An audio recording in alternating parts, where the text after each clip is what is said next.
Te damos gracias en este atardecer por el privilegio de poder estar aquí, Señor, en oración, en comunión, Señor, para estudiar tu palabra y para ver, Señor, Shalom, no se oye.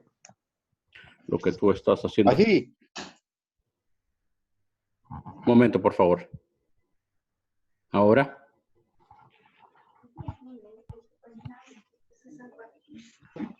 Sí, le escuchamos ¿Se bien. escucha ahora?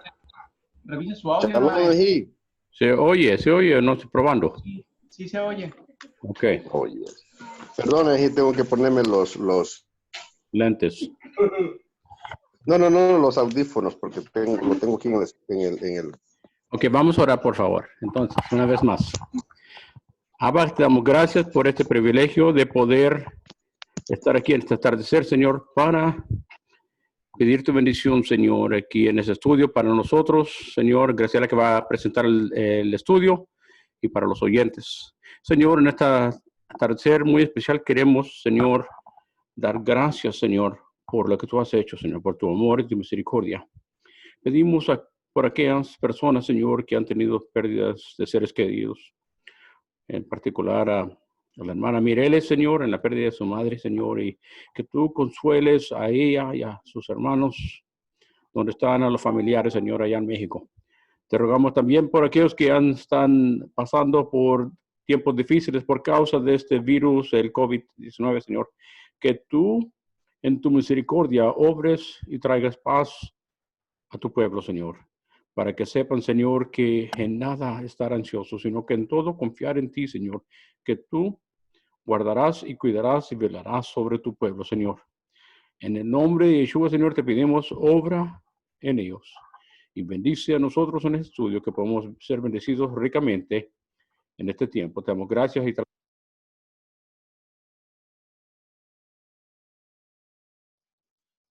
Amén.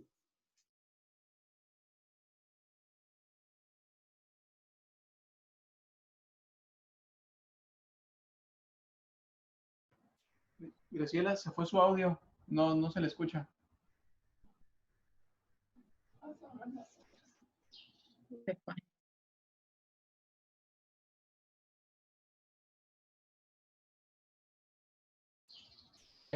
Está haciendo su técnico ahí, su mecánico. Le está saboteando el audio.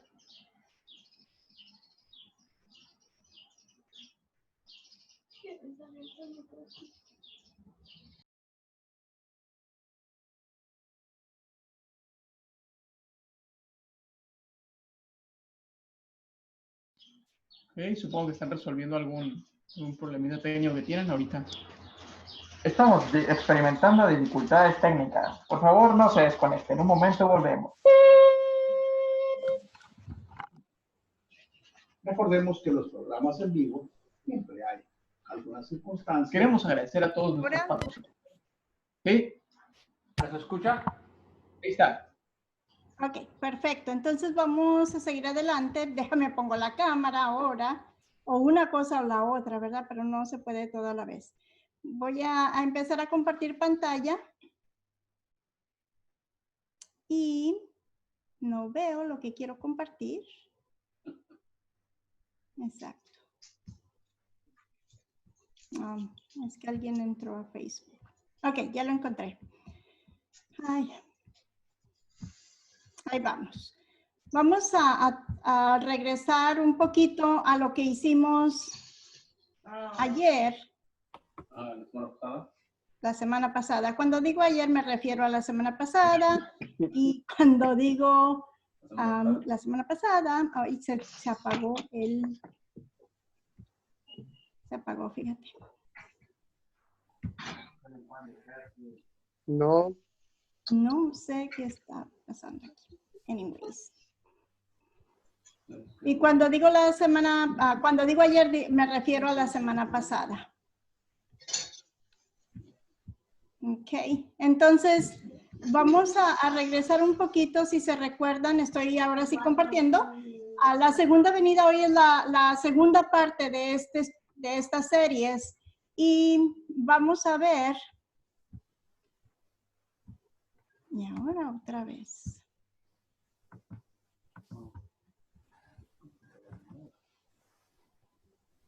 Vamos a ver que hablamos la semana pasada acerca de la creación.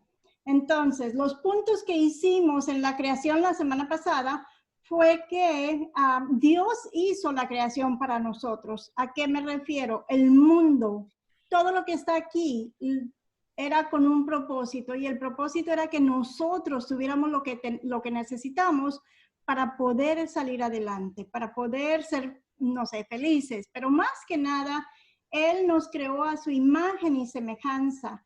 Nos creó de tal forma que tuviéramos libre albedrío y que pudiéramos decidir tener esa comunión con Él, que pudiéramos decidir amarlo, que pudiéramos decidir obedecerlo, no como robots que nos hacía a fuerza obedecerlo o amarlo, sino nos dio ese libre albedrío. Aparte, nos dio el dominio de toda la creación. Nos dio también, pues como dije, la comunión con Él. Sin embargo, no sé cuántos años pasaron, tuvieron que haber pasado muchos porque Adán se dio a la tarea de nombrar a todos los animales y todas las plantas. Me imagino que eso tomó tiempito, pero vino el adversario y nos robó, nos quitó fácilmente la comunión y el dominio. Todo esto lo hablamos la semana pasada. Sabemos que usó un poquito de verdad y un poquito de mentiras para engañarnos y hacernos caer en la tentación de probar ese árbol del cual nos había dicho el Señor que no comiéramos. Entonces, después de que pasa todo eso, vemos en Génesis 3:20, dice que el hombre le puso por nombre a Eva, a su mujer, porque ella era la madre de todos los seres vivientes. Y el Señor hizo vestiduras de piel para Adán y su mujer y los vistió. Esto es después de que ellos usaron una hojita para cubrirse porque sabían que estaban desnudos. Pero el Señor, aún después de que acaban de desobedecerlo, pues hace el primer sacrificio por pecado. Alguien, un animal, algo tuvo que morir para que el Señor pudiera tener esa piel para hacer vestiduras para los dos. Es la primera vez que vemos un sacrificio y sabemos que en Romanos 9:23 dice, porque la paga del pecado es muerte, pero la dádiva de vida es en Yeshua HaMashiach, nuestro Mesías, nuestro Señor. Otra vez, Romanos 9:23. Creo que es 9:23. Sí, ok. Entonces, hasta aquí llegamos la semana pasada. Ok. ¿Alguna pregunta, algún comentario acerca de lo que vimos la semana pasada? No todos al mismo tiempo, tranquilos. ¿Ok? Adelante, hermana Mesa. Lo que yo me fijé es que dice que cuando ellos comieron del árbol fueron abiertos sus ojos, y eso me hace pensar a mí, cuando uno está en pecado y viene a Yeshua, sus ojos son abiertos, ¿verdad? Pero en ese tiempo, ¿a qué se refiere en esa parte? Lo estamos viendo desde una perspectiva que antes no había malicia, todo era bueno, todo era positivo, era la comunión con el Señor. Entonces, vemos que teníamos no solamente esa comunión, pero no veíamos nada desagradable, nada negativo, no veíamos pecado, no conocíamos pecado. Entonces, cuando la serpiente dice que se le abrirán los ojos, fue precisamente a eso que se abrieron los ojos, al bien y al mal, al pecado. Y se dieron cuenta de que andar desnudos era pecado. Entonces, no sé si eso responde su pregunta. Más o menos. Ok, bueno, vamos a seguir y probablemente vamos a tocar un poquito más acerca de esto en unos minutos. Entonces, voy a regresar a compartir la pantalla. Y mientras sí, permíteme tantito, por favor. Ok.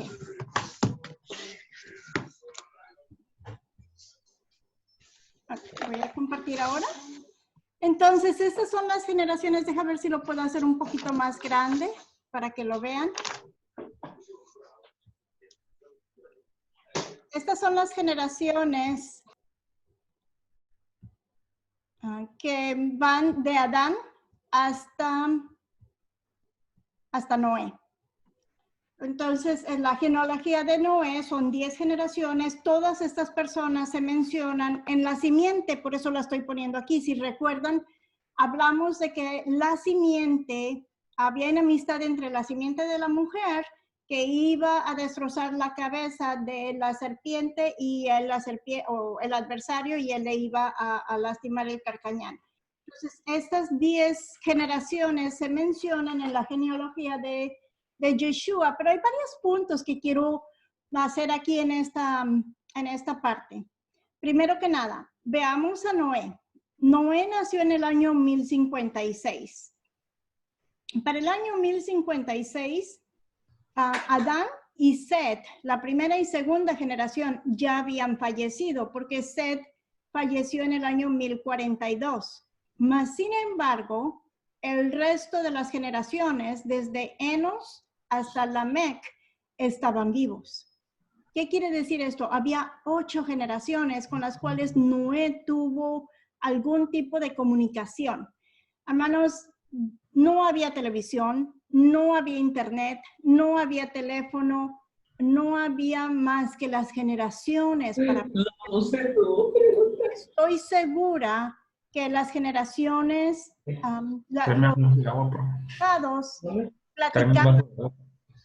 platicaban acerca de lo que había pasado. Estoy segura que o Adán o Eva, alguien le platicó a Set, y Set le platicó a Enos, y Enos a Cainán, y así sucesivamente, hasta que Noé también escuchó la historia de qué pasó en el Edén. Porque de alguna forma tenemos toda esta información. En el libro de Deuteronomio dice, y estas palabras que yo te digo hoy las enseñarás a tus hijos y a los hijos de tus hijos. Conocemos muy bien esa escritura. Entonces imagínense, Noé estuvo vivo cuando Enos y Cainán y Mahael y Jared estaban también vivos. La historia de cientos de años pasó a Noé de primera mano por esos ancestros. ¿Cuál es el punto que quiero hacer aquí? Hermanitos, tenemos que detenernos de usar toda esta tecnología y empezar a sentarnos con nuestros hijos y los hijos de nuestros hijos para hablarles de estas palabras. Es la mejor forma como ellos van a aprender, así como aprendieron cada una de estas generaciones. Pero hay algo más. Ustedes saben que en la Biblia cada nombre tiene un significado. Y entonces sabemos que Adán es en hebreo y significa hombre o humanidad. Set significa establecido. Enos significa mortal. Cainán significa dolor o sufrimiento. Mahalalel significa alabanza a Elohim o Elohim bendito o bendiciones a Elohim. Yaret significa desciende o viene hacia abajo. Enoch significa instrucción y sabemos que la Torá es instrucción. ¿Ok? Metusalén, sabemos que fue el que vivió más que ningún otro. Su nombre significa su muerte traerá. Lamec significa desconsolado. Y por último, Noé significa consuelo o descanso. Ok, bueno, tenemos muchos significados aquí, pero ha habido sabios que han estudiado esto y decidieron que aquí está el Evangelio. En estas 10 generaciones podemos ver el Evangelio. Cuando ponemos todos estos nombres y le agregamos artículo o alguna conjunción, para poner la frase como debe ser. Entonces, estas 10 generaciones que se mencionan en la genealogía de Yeshua nos dicen que el hombre es establecido como mortal doliente, pero Elohim bendito descenderá con su Torah o instrucción y su muerte traerá al desconsolado consuelo y descanso. Es increíble que estas generaciones que nos iban a traer a Yeshua ya nos están dando el mensaje de salvación desde aquel entonces. Yo creo que es del significado de los nombres, la traducción. A ver, otra. ¿Es una pregunta? Oh, una disculpa, se abrió de accidente el micrófono. Ok. Bueno, entonces, ¿alguien tiene alguna pregunta o comentario? A ver, Shani tiene un comentario. Viene para acá, conmigo. Bueno, yo lo que pensaba en ese momento, o sea, cuando dice todo esto, lo que significaban los nombres, pensaba la importancia de los nombres, o sea, de escoger un nombre para un niño o para las siguientes generaciones, o incluso el nombre, sino a veces tendemos a ponerles apodos a las personas y aún esas palabras son muy importantes porque no sabemos lo que estamos diciendo a la persona o si estamos declarando vida o muerte, entonces. Amén. Y una cosa que me gustó, no me acuerdo qué parejita fue la que habló acerca precisamente de eso, que cuando estaban decidiendo el nombre del hijo, del bebé que iban a hacer, estuvieron orando. Y haz de cuenta que como si estuviéramos jugando a papel y tijera, entonces decían, ok, lo vamos a poner así. Y si no salía igual, o sea, si los dos pensaban un nombre diferente, entonces no era de Dios, ese nombre no era. Y lo estuvieron probando hasta que por fin, en algún momento, los dos sintieron que tuvieron la revelación del Señor y tuvieron el nombre que debería de ser para el bebé. Entonces sí, es muy importante, es importantísimo el nombre porque recuerden que ese nombre es el carácter del niño. Pero vamos a seguir adelante con este estudio y en la siguiente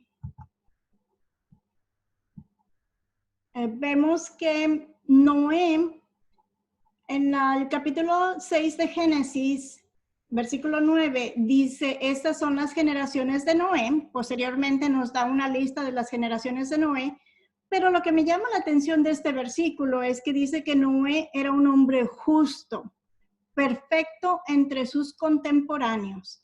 Noé andaba con Dios. Si recuerdan en la historia del Edén, Dios se paseaba por el Edén. Dios caminaba también con Adán. Entonces, desde Adán hasta aquí no habíamos oído que Dios caminara con alguien más, pero parece ser que después de lo que pasó, pasan las generaciones, pasan 1000 y feria de años, viene Noé y Dios regresa a caminar en la tierra con nosotros. Eso para mí fue increíble porque es como cuando tú haces algo malo y tu papá se molesta y te regaña, pero después vuelve contigo. No es como si por siempre y para siempre. Nos ama tanto que nos ha perdonado una y otra vez. Y sabemos la historia de Noé, ¿verdad? Sabemos que en el capítulo 7 de Génesis, Dios le dice al Señor, Enrique, ¿podrías leer esta parte, por favor? Entonces el Señor dijo a Noé, entra en el arca tú y todos los de tu casa, porque he visto que solo tú eres justo delante de mí en esta generación. De todo animal limpio tomarás contigo 7 parejas, el macho y su hembra, y de todo animal que no es limpio, 2, el macho y su hembra. También de las aves del cielo 7 parejas, macho y hembra, para conservar viva la especie sobre la faz de toda la tierra. Entonces, aquí nos está diciendo el Señor que tomemos una pareja, pero de las que eran limpias, que tomemos 7 parejas. Ok. He empezado este estudio diciendo que el enemigo va a tratar de deshacer lo que implemente el Señor. Entonces el Señor nos dio el dominio y Él no lo quitó. El Señor nos dio, o teníamos la comunión y Él no lo quitó.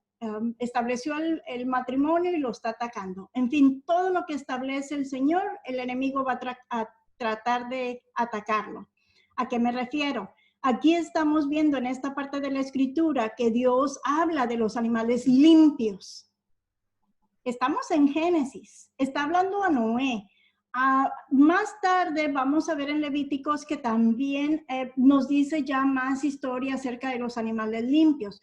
Pero lo que me refiero es que Dios ya nos está diciendo aquí, ¿por qué ustedes creen que se llevara 7 parejas? ¿Por qué ustedes creen que se necesitaban 7 parejas y no una como los no limpios?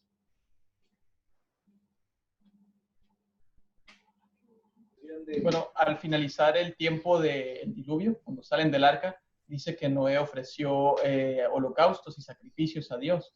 Y bueno, también les es permitido empezar a comer carne debido a que se habían extinguido todas las plantas y los vegetales y pues obviamente comían de los animales limpios.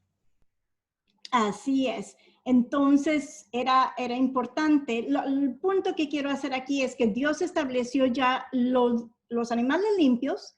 Y esto es mucho antes de Abraham, esto es mucho antes de Isaac y mucho antes que Jacob.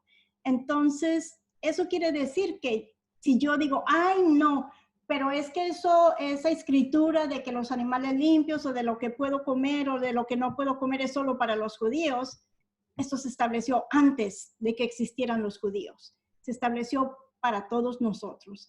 Entonces, dime qué establece el Señor y te diré ¿qué deshace el adversario? ¿No quieres comer de los animales limpios? Ok, explícame por qué y te voy a decir que todo lo que ha deshecho el enemigo por lo general está lleno de confusión. No hay un punto claro en la escritura que dice, no, ya se perdió. En fin, es el punto que quería hacer en esa escritura, en esa parte de la escritura. Vamos adelante. Y como dijo Enrique, bueno, aquí tengo la réplica del Arca de Noé en Kentucky. No sé si saben de que hay un museo en Kentucky que hizo una réplica con las medidas exactas del Arca de Noé. Incluso déjenme detener esto para compartir otra que tengo aquí, porque yo sé que muchas personas han comentado que les gustaría ir a Israel. A todos nos gustaría. Pero si no se puede por el costo, si no se puede por alguna razón, pues ¿por qué no considerar venir a donde está el arca? Esto está en Kentucky, casi colindando con Ohio. Y en Ohio está otro museo que se llama el Museo de la Creación. Ese está al sur de Ohio. Lo acabo de ver en el mapa. Entonces, si podemos ir a este museo, pues vamos a darnos una idea mejor de qué es lo que está pasando en la creación, ¿verdad? Ahora, ya vimos que el Señor nos dijo de los 7 animales y de todo eso. Tengo una foto de adentro del arca. Llevaban los 2. No sé si ustedes han ido alguna vez en un crucero, pero se ve, adentro del arca se ve igual que si fuera en un crucero. Entonces tiene varios niveles. Alrededor de los niveles están las áreas donde supuestamente estuvieron los animales. Claro que esta es una réplica y en medio es por donde se pueden caminar. Hay algunas áreas donde les pueden vaciar el alimento y entonces el alimento recorre para que alcance a todos los animales. Y pues básicamente se ve como si fuera un crucero. Ok, so eso fue Noé con su arca. Y en la siguiente diapositiva, me debí de haber quedado ahí. En la siguiente diapositiva, lo que decía Enrique. que Noé edificó un altar al Señor y tomó de todo animal limpio y de toda ave limpia y ofreció holocaustos en el altar. Entonces, hace rato vimos que el Señor sacrificó animales para poner ropa, vestidos en Adán y Eva. Estos fueron sacrificios de pecado.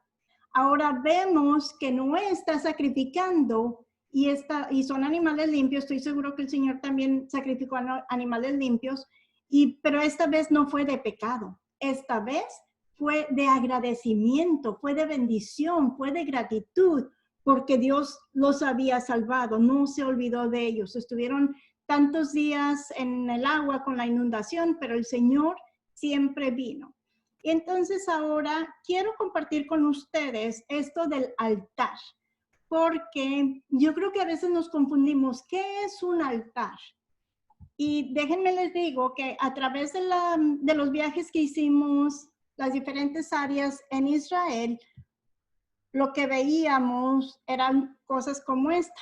Estas son unas piedras, 12 piedras que estaban paradas. No se ve toda la piedra, la mayor parte de la piedra está por debajo de la tierra, pero estas se encuentran al pie de la montaña de un monte que se llama el Monte Carcom. De acuerdo con algunos arqueólogos, piensan que este Monte Carcom, que está al sur de Israel, casi colindando con Egipto, piensan que quizás este pudo haber sido el monte Sinaí, en donde, ¿por qué? Porque hay evidencia de que en este monte fue donde Moisés habló con Dios. Hay evidencia de que el rey David también estuvo aquí. Hay evidencia de que Abraham también estuvo por acá. Entonces piensan que así es. Entonces, estas piedras, no sé si se acuerdan en las escrituras, a veces Dios les decía a la gente que pusieran unas piedras para que recordaran.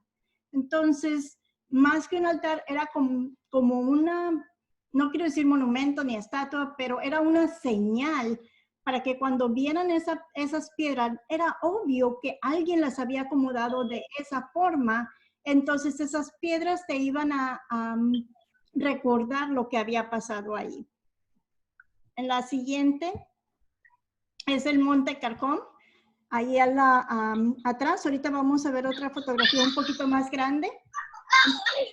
Las piedras, ahí se ven, entre las piedras pusieron una Torá que tiene más de 500 años, era de uno de los arqueólogos que era nuestro guía en el viaje que hicimos.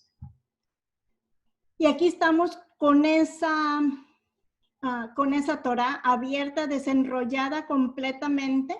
Estamos alabando al pie del Monte Carcom. El Monte Carcom es el que se ve hacia atrás, un poquito hacia la derecha. Y pues ahí estamos alabando todos a Elohim. Bueno, yo me salí de la alabanza para tomar la foto porque pensé que era algo increíble. No quería pasar de la foto. Ismael sí está tocando la Torá. Como digo, esa Torá tenía más de 500 años y había pasado de generación en generación en la familia de la persona, del arqueólogo que era nuestra guía. Fue unos momentos increíbles y si pueden ver en la parte de abajo, casi en el centro, están las piedras que están paradas. Entonces, eso puede considerarse un altar. Ahora bien, este es otro altar que fue hecho por Jethro. Este altar se encuentra en el parque Timna. El Timna Park, Jethro era el suegro de Moisés. Habla la escritura. Entonces, esto está en el parque Timna, está a un lado de otro cerro que se le consideran las minas de Salomón. Y una cosa que quiero que vea es que aquí está un basín. Si pueden ver allí al pie, está un basín y ahí era donde podían lavar antes de hacer los sacrificios. Para Adonai, un altar o va a ser un memorial o un recordatorio de algo que pasó en un lugar, o va a ser un lugar donde vas a poner las piedras para hacer un holocausto. Entonces, como mexicana y como regiomontana, si se los puedo comparar con algo, yo diría que un altar se parece como cuando vamos al río y queremos hacer carne asada y ponemos unas piedritas por ahí para poner el carbón o las ramitas para quemar y poder poner la carne ahí arriba. Eso es un altar para Dios. Claro que no es carne asada para comer, pero yo quiero creer que de ahí vino la costumbre nuestra de comer carne asada, porque era un aroma agradable que subía a Adonai. Y bueno, entonces, esta foto es de gratis. Esta no es un altar necesariamente, pero si se recuerdan, esta es otra razón por la que pensamos que el monte Carcom, o se piensa que el monte Carcom pudiera ser el monte Sinaí. Esta es una tumba, la tumba provisional de los huesos de José. Si ustedes se recuerdan la historia, cuando José entra a Egipto, bueno, después cuando llegan los hermanos y todo, y ya va a morir, les pide que por favor cuando Dios los recoja o los regrese a la tierra, José le pide a sus hermanos que se recuerden de llevar sus huesos con ellos. Y bueno, pues en cada parte que se detenían, y si se acuerdan, se movía la nube, se movía el grupo, separaba la nube y a veces era un día, una semana, a veces eran años que se quedaban en un lugar. Entonces, si era así, ellos hacían esta tumba provisional para los huesos de José mientras estaban ahí. Si no han oído acerca de esta parashá que acabamos de pasar y las columnas de fuego, Shani y Enrique hicieron un estudio increíble aquí mismo en Mesiánicos Noroeste. Les recomiendo que lo escuchen porque realmente les va a dar bastante información acerca de este recorrido y de los levitas y de las diferentes tribus viajando por el desierto. Entonces, otra vez, esto no es un altar, pero era una tumba provisional. Quedó ahí, quedaron las piedras. Y esto es otro altar. Este se encuentra en Gilgal. Si se recuerdan, en Gilgal es por donde entran cuando ya llegaron a la tierra prometida. Es una historia preciosa de Gilgal, donde los hebreos o los judíos llegan a la tierra prometida por primera vez. Aquí en Gilgal, otro cerro, hay una serie de piedras que si ustedes la ven desde a mero arriba parece una sandalia. Sin embargo, esa sandalia parece como que está caminando hacia afuera, como que está saliendo de Jerusalén. Entonces uno se pregunta, hey, si están llegando los israelitas, ¿por qué esta sandalia va hacia afuera? Y la respuesta es porque esa sandalia era la huella de Adonai, porque Adonai había salido de Jerusalén a recibir a su pueblo. Es algo increíble. Y bueno, otro altar, otro monumento, otra vez puras piedras. Ahora vamos a lo contrario. Este es un altar de un dios pagano. Este es el altar del dios Pan. Se encuentra en la tierra de Dan. Si pueden ver, hay como dos nichos, uno grande y luego otro más pequeño arriba. Entonces, en estos nichos es donde tenían los ídolos que la gente iba a adorar. Y este dios Pan, no sé si ustedes les han escuchado las historias de Peter Pan. Estas historias de Peter Pan están basadas en este dios pagano que se llama Pan. Y otra vez está en la tierra de Dan. Entonces, en la fotografía del lado derecho, vemos algunas de las columnas que eran parte de los templos que estaban ahí a un lado de este altar.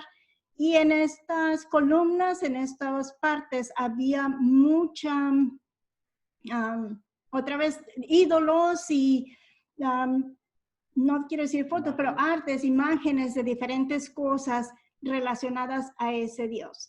Ese Dios, una de las cosas, si ustedes saben, el Dios Pan, una de las cosas que hacían era de que si no hacías tú las cosas como a él le gustaba, entonces sus ángeles, que realmente son demonios, venían y te atormentaban. Y de ahí viene la palabra pánico. Entonces, en terminología médica, cuando La palabra termina en ico o ic, en español pan-ic, significa referente a. Entonces el pánico es referente al dios Pan. Y pues otra vez, aquí están los nichos y esto es como se veía en aquel tiempo este altar que está en medio y luego los dos templos a los lados, pero vean que el dios Pan estaba a la intemperie, por decirlo así, no estaba dentro del templo, estaba a la intemperie porque entonces era más...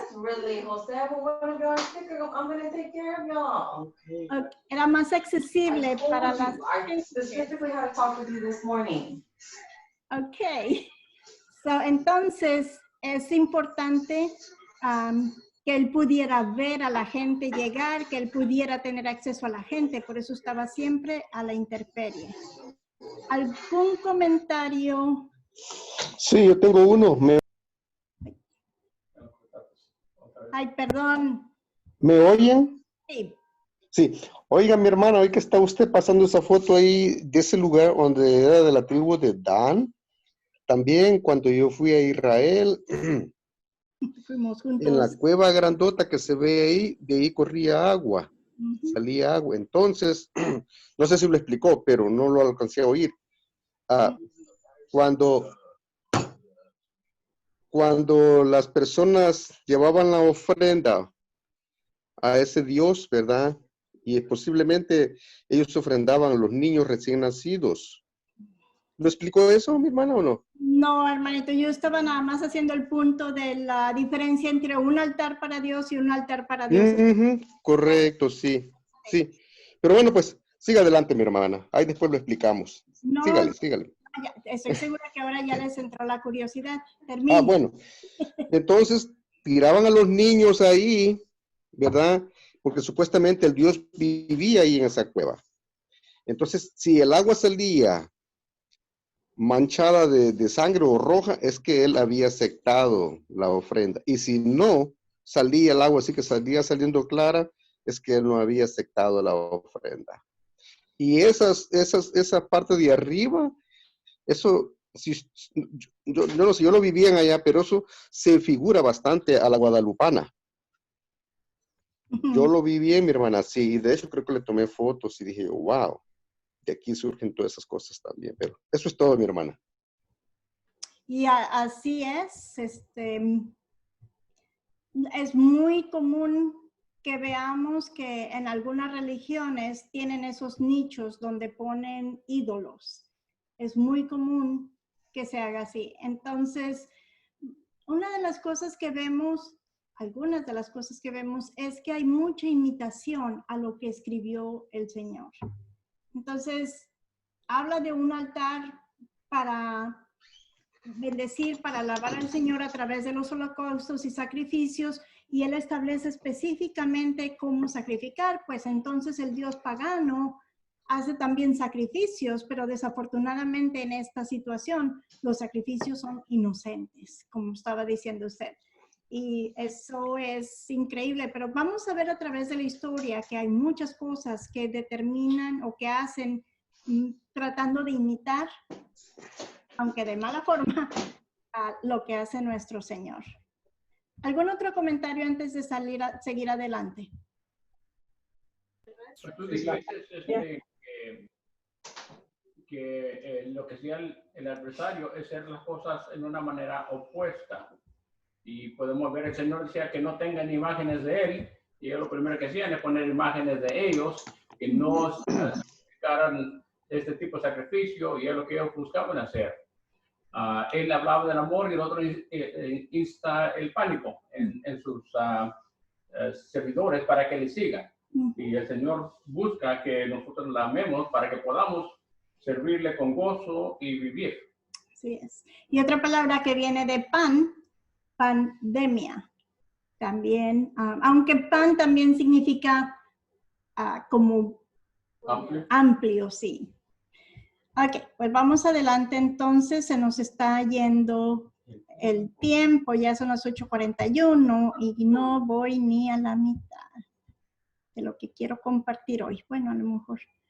Ok, Entonces, después de que ya pasamos por el diluvio, ya Noé bajó del arca, ya hizo sacrificios, ya sabemos ahora que, primero que nada, hay animales limpios que se instituyeron desde antes, y segundo, y que la diferencia entre los altares para el Señor y los altares para los dioses paganos.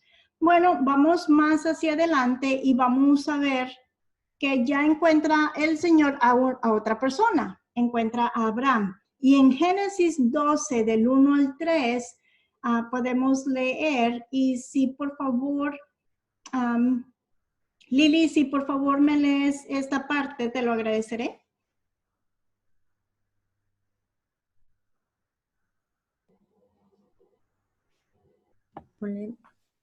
Y el Señor dijo a Abraham, vete de tu tierra, de entre tus parientes y de la casa de tu padre, a la tierra que yo te mostraré. Haré de ti una nación grande y te bendeciré, y engrandeceré tu nombre y serás bendición. Bendeciré a los que te bendigan, y el que te maldiga maldeciré, y en ti serán benditas todas las familias de la tierra. Génesis 12, 1 al 3. Gracias. Bueno, entonces ya sabemos que el Señor vio algo especial en Abraham y conocemos la historia que se cuenta fuera de la Biblia, y sabemos cómo Abraham lidió con los ídolos, que pienso es una de las razones por la que el Señor habló con él. La otra cosa, si seguimos otra vez pensando en lo que pasó con Noé, el hecho de que pudo escuchar de 8 generaciones lo que había pasado, lo que había hecho el Señor a través del tiempo, estoy segura que Noé, que vino a ser el abuelo de Abraham, también le platicó historias.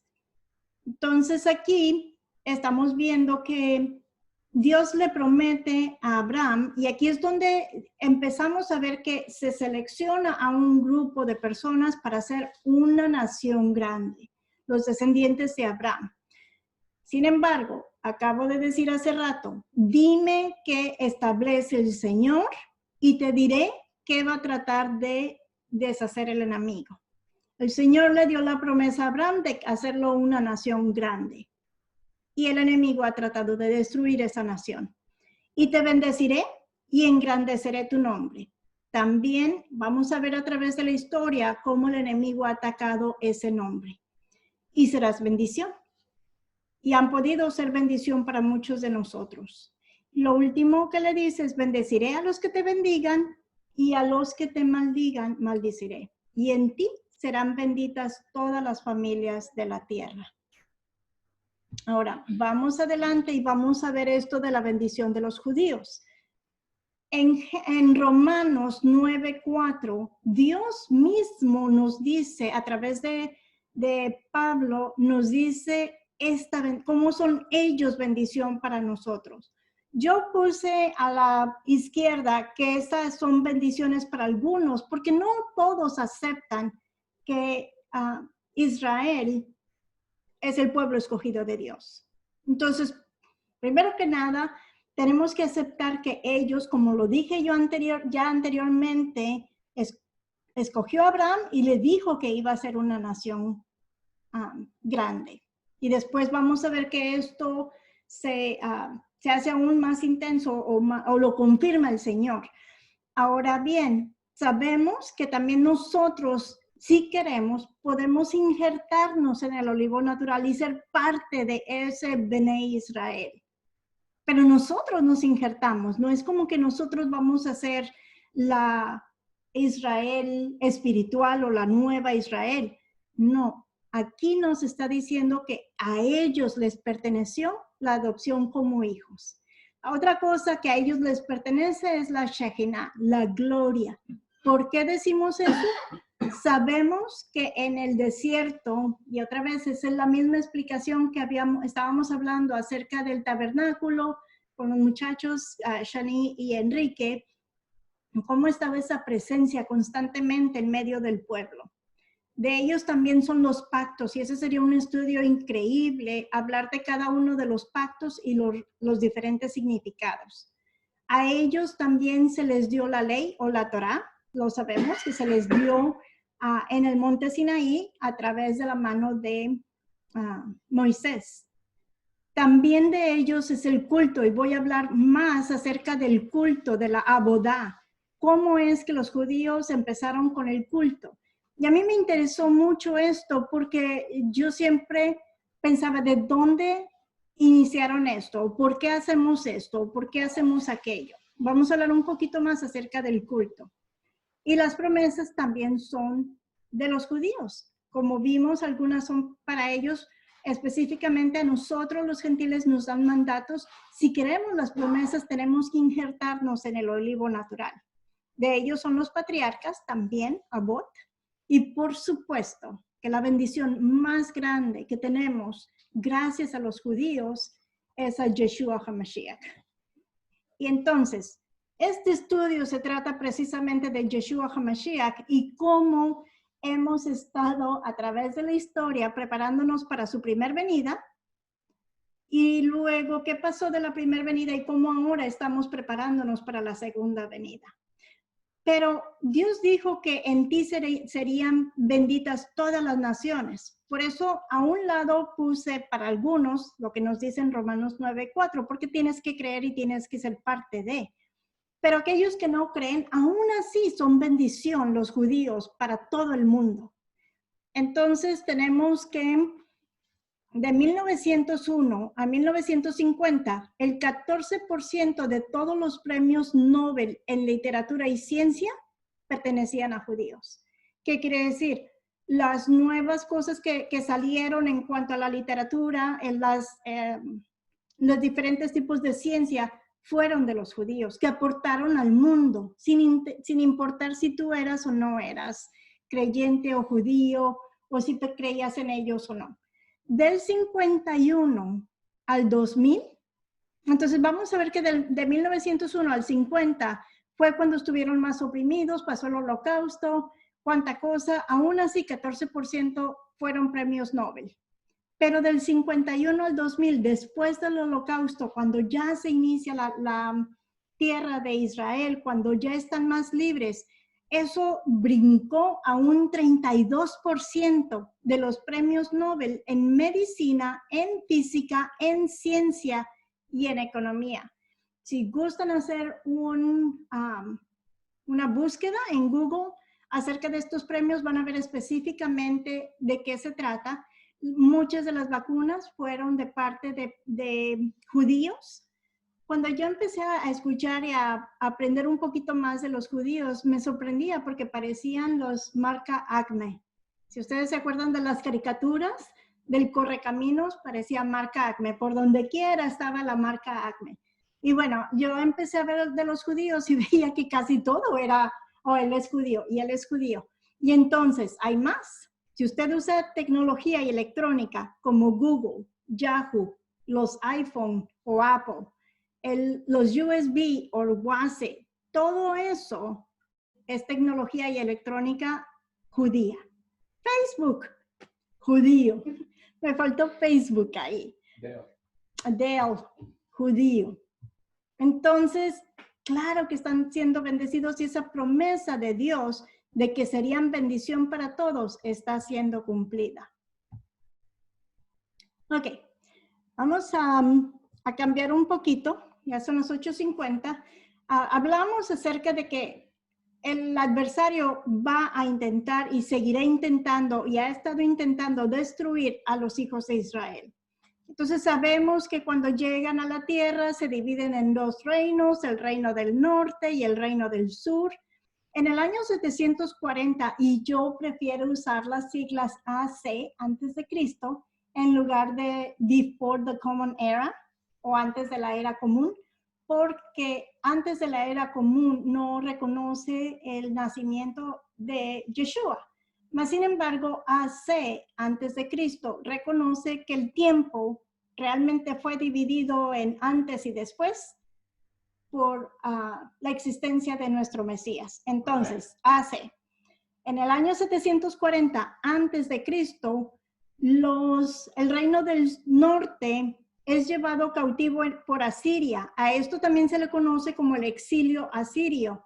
Aquí muchos israelitas fueron llevados y esto lo pueden leer en Segunda de Reyes, capítulos 10, un poquito del 15, pero 16 y 17 de seguro está la historia de cómo fueron llevados. Pero si no les gusta leer la escritura, si está un poquito aburrida porque son muchos datos y es y lo otro, vean la novela El Rico y Lázaro.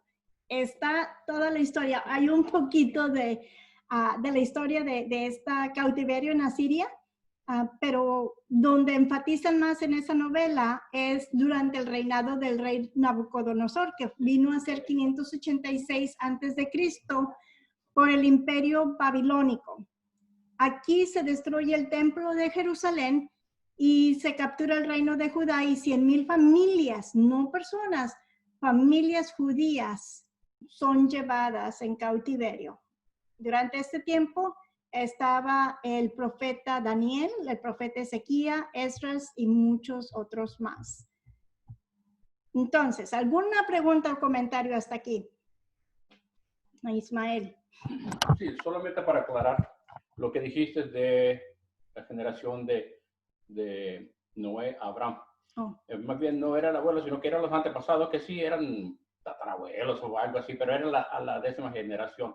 El punto es que hay información extra bíblica que habla sobre que Abraham y las generaciones esas vivieron, Abraham pudo vivir con ellos por un periodo de tiempo, como unos 39, 40 años, donde él pudo haber recibido mucha información. Y nomás quería aclarar para la gente que dice, pues no pudo haber vivido con él y no era su abuelo. Pues no era su abuelo, era más allá de su bisabuelo, su tatarabuelo. Okay. Sí, gracias por hacer esa aclaración. Exactamente. ¿Algún otro comentario?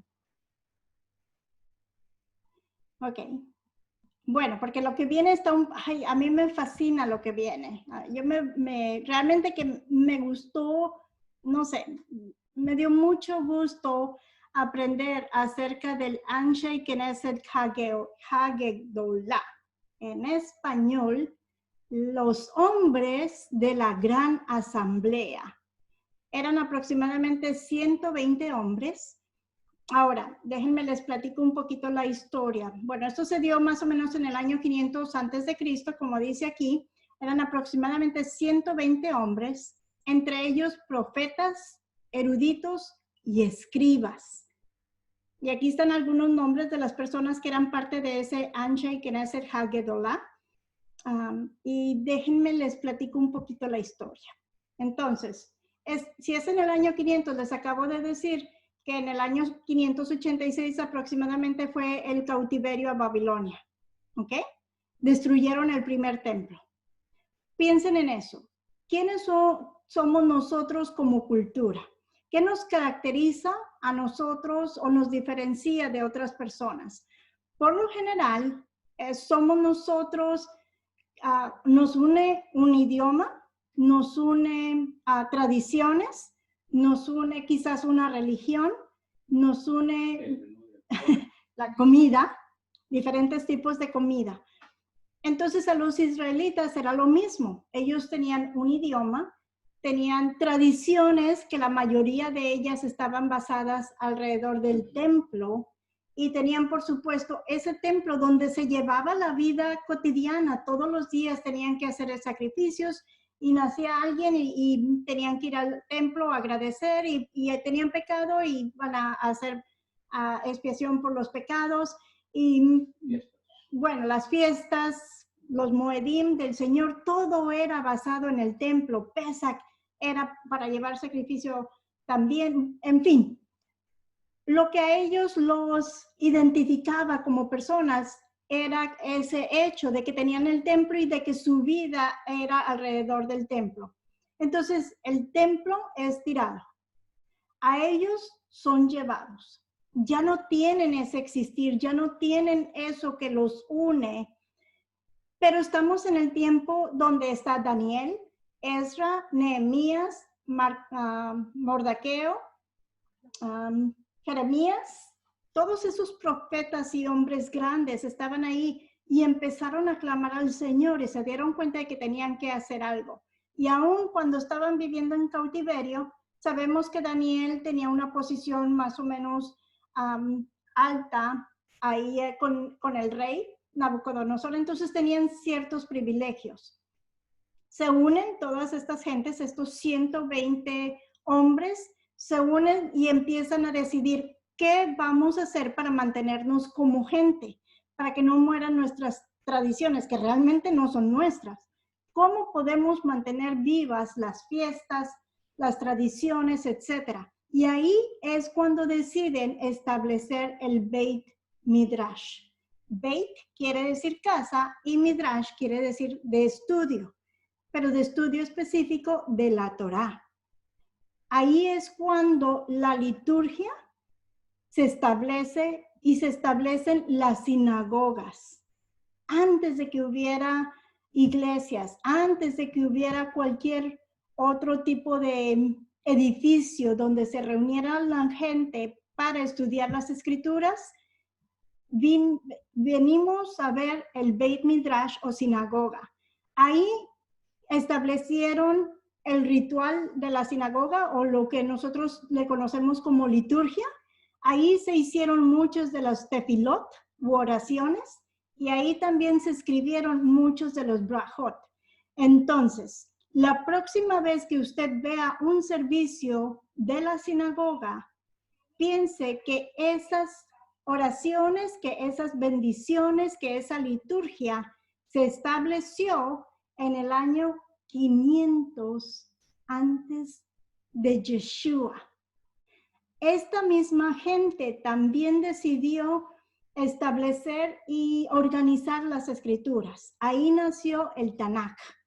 El Tanakh sabemos que es son 3 partes, la Torá, los 5 libros de Moisés, los Nevi'im o profetas, incluyendo los 12 profetas menores, y Ketuvim o los escritos, que incluye Esther y Proverbios y Salmos. Ahí se estableció.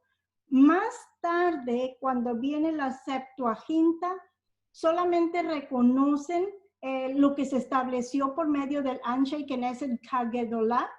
Lo adaptaron, creo que cambiaron algún orden, pero realmente no cambiaron el contenido de los libros.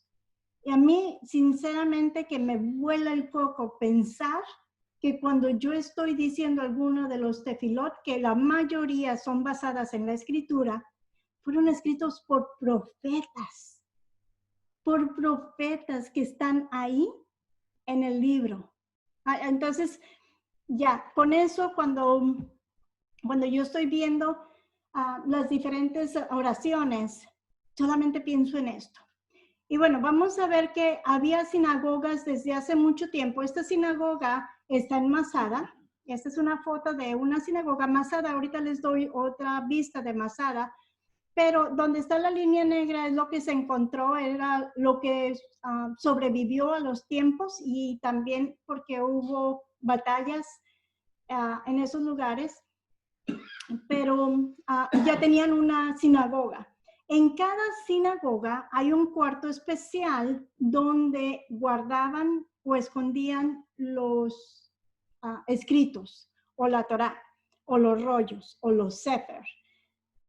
Ahí los guardaban para preservarlos. Como pueden ver en la foto de la derecha, la mayoría de las sinagogas tenían los asientos, en este caso parecen escalones, pero eran asientos y eran en forma cuadrada.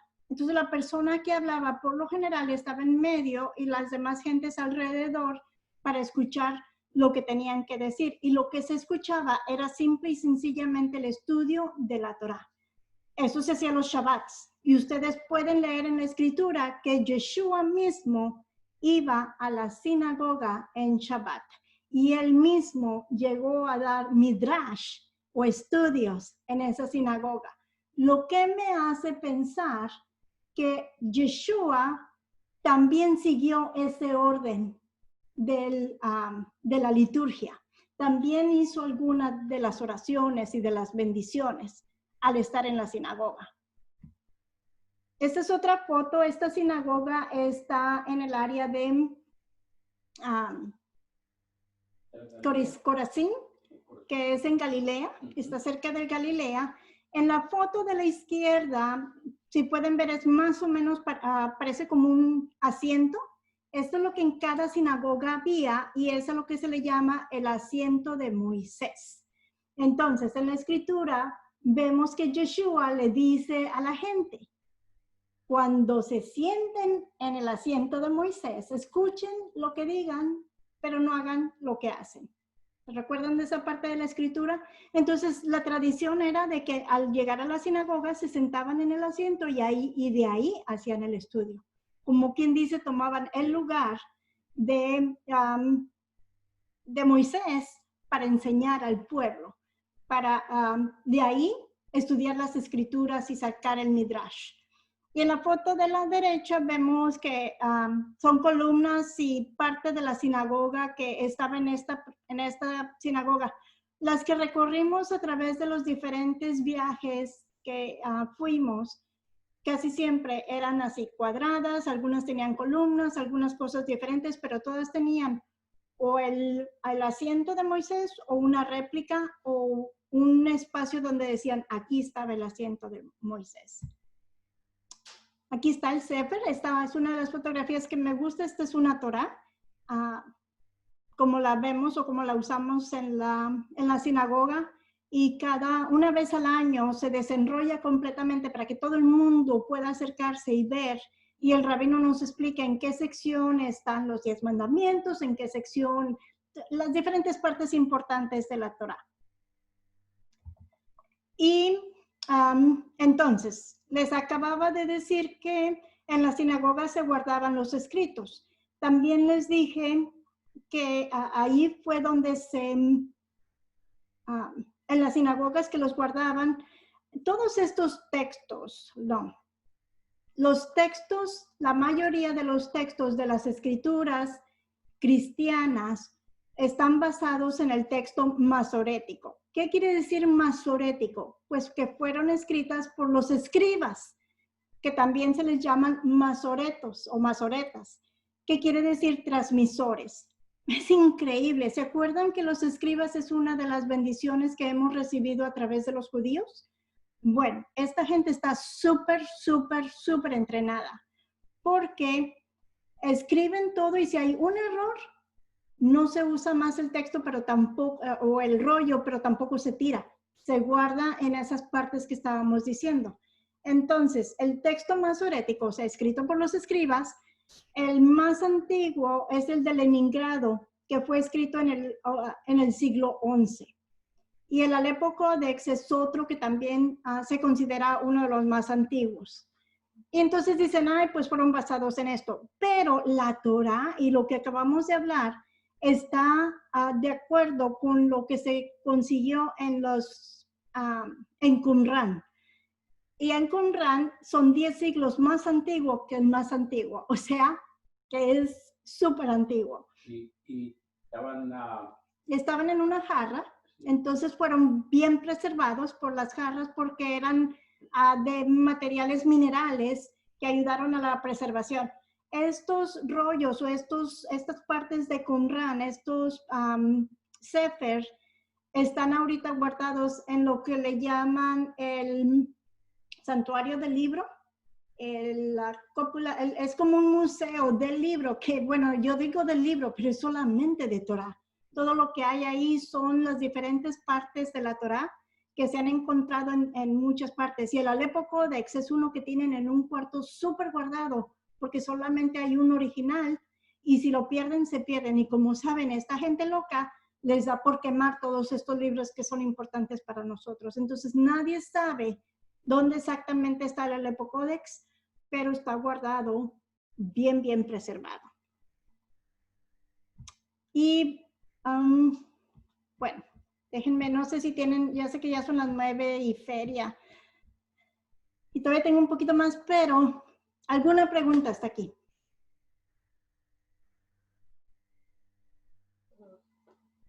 Ay, no sé si se sienten como yo cuando descubrí esta información o qué está pasando. Pero para los que no van a la sinagoga, déjenme nomás adelantarle la próxima, cuando digo mañana me refiero a la próxima semana. La próxima semana hablo de esto, pero quería enseñarles esta parte de aquí. Porque esta es la liturgia que vemos en la sinagoga y es lo que se estableció por el Anshe Knesset Hagedollah. Entonces, si están leyendo en la parte derecha, el Beshambru, el Matobu, el Shema, el Beahafta, el Amidá, el Abot, la Baihi Ben Sorah, Bin Soa Aaron, el Shema Gatlu, el Betzo HaTorah, el Etz Haim Hi, que es una de mis favoritas, el Karish, el Barhu y el Baruch, el Kiddush y el Motzi, y por supuesto la bendición arónica. Todo esto fue establecido, o sea, claro que mucho de esto es escritura. Es escritura. Sabemos que la bendición arónica está en Deuteronomio. No, números. Por ahí está. Está en números. Pero bueno, a lo que voy es que es escritura, pero ellos lo pusieron en el orden y escogieron cuál de la escritura se iba a decir durante la sinagoga, los servicios de la sinagoga. Nada más quería enseñarles eso porque otra vez, para mí, cada vez que estoy diciendo alguna de estas, me recuerdo que fue Daniel, que fue Ezra. Ezra era el líder. El profeta Ezra fue el líder de esta asamblea. ¿Pero se imaginan? Y bueno, ¿alguna pregunta o comentario? Bueno. Adelante. No. De hecho, mi hermana, Esdras, según los grandes sabios de Israel, lo consideraron como el segundo Moshe. Es algo bien importante eso, ¿verdad? Porque imagínense todo lo que él hizo. Y él fue como dijo usted, ¿verdad? El que comenzó la Anshe Knesset Hagedollah. Hasta hoy, pues, todavía podemos ver eso, porque se ve en el Knesset que está en Israel, que está compuesto por 120 hombres. Pero desafortunadamente lo que pasó, ¿verdad? Durante mucho tiempo es que han venido habiendo muchos cambios, ¿verdad? Ahora bien, con el servicio de la sinagoga, lo que hacemos nosotros ahí en Baruch Hashem, quizás es una primera parte o algo, porque las liturgias son largas. Son largas las liturgias. Y yo no creo que pues que muchos de nosotros no quisiéramos estar ahí desde las 8 de la mañana hasta las 5 de la tarde, ¿verdad? Entonces... Algunos sí queremos. Bueno, sí, hablándolo en plural, ¿verdad? Yo sí, ¿verdad? Yo, pues, y ¿cómo se llama? Y lo que sucede, ¿verdad? Porque estos hombres establecen esas casas de estudio en Babilonia, porque pues ellos veían las leyes de los babilónicos y ellos no querían adaptarse a las leyes de ellos, porque eran unas leyes muy anti-Torah. Y hay mucho más, ¿verdad? Exacto. Pero es buen punto de vista eso, mi hermana, ¿verdad? Y lo que sucedió en el templo, también hay otras explicaciones. ¿Por qué razón el templo fue destruido? Porque Yeshua lo dijo. Y de hecho, Yeshua pues practicaba el fariseísmo también, practicaba la ley oral, practicaba muchas cosas que a veces nosotros hemos desconocido, ¿verdad? Pero lo practicaba en la forma correcta, no como lo hacían los fariseos. Y estoy un poquito malo, mi hermana, así que téngame un poquito de paciencia. Y también, ¿verdad? Lo que sucede hoy en día es que en las iglesias enseñan acerca del fariseísmo que ellos son los malos de la película, ¿verdad? Pero si no hubiera sido por ellos, nosotros no tuviéramos la Torah hasta hoy en día también. No tuviéramos ese privilegio de poder decir, yo voy a seguir la Torah o voy a esforzarme a seguir la Torah. Porque no sé si se recuerdan que este hombre que salió cuando invadieron Jerusalén, ¿verdad? Que salió en un ataúd y él fue a suplicar a los romanos, a los soldados, pues que le dieran una ciudad ahí por Tel Aviv para llevar a unos sabios. Y de ahí Ellos siguieron manteniendo la Torá. Y es por eso que hoy tienen en día una celebración, no me acuerdo cómo se llama esa celebración, conmemorando ese momento que ellos preservaron la Torá. Hay más, pero hasta ahí me quedo, mi hermana. Ahí después les comento algo, porque me siento un poquito mal. Okay. Gracias. Y sí, yo pienso que tienes razón. Hay muchas cosas que nos ayudan a hacer o a obedecer o a llevar a cabo lo que nos pide la Torá. Entonces, Sí. todas esas cosas que nos ayudan son buenas, pero también hay cosas que nos desvían y nos llevan a hacer cosas que realmente no están en la Torá. Entonces, tenemos que tener el discernimiento para saber cuáles son las que vamos a implementar y cuáles no, para no caer.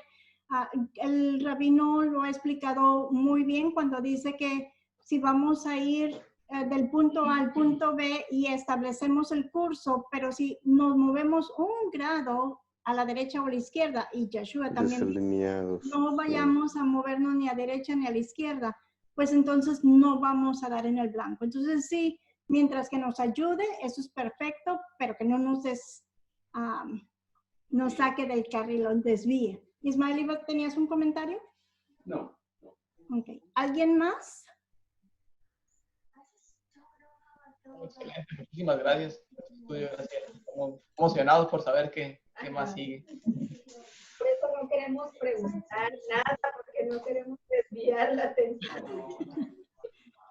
Wow. Bueno, pues Enrique, ya que tienes el micrófono abierto, por favor nos despides en oración.